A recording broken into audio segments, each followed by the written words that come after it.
Важное событие в плане построения безопасного и успешного Казахстана произошло на территории, где в прошлом году успешно провели международную выставку «Экспо». Президент страны Нурсултан Назарбаев открыл специализированный технопарк IT-проектов «Астана Хаб».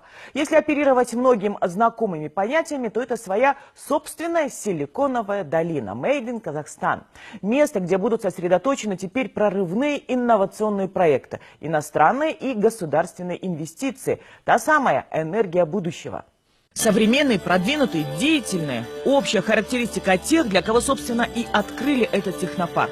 Во время посещения главы государства инициаторы IT-проектов эмоционально презентовали свои детища, расписывали их преимущества, поясняли важность для будущего страны. Даже просто появление такой организации, как Астана Хаб, способствовало повышению концентрации в Казахстане самого важного капитала – человеческих ресурсов.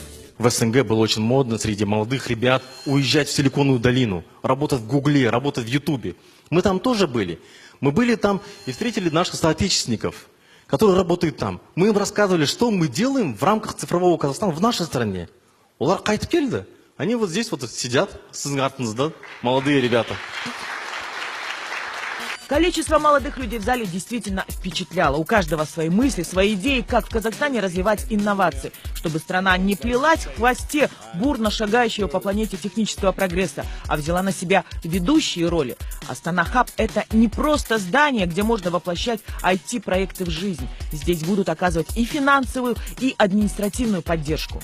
Ядром инновационной экосистемы станет международный технопарк IT-стартапов Астана Хаб.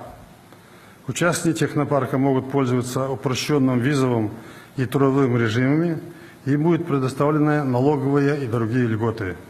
На его базе создан институт менторства, в рамках которого эксперты сопровождают стартап-команды.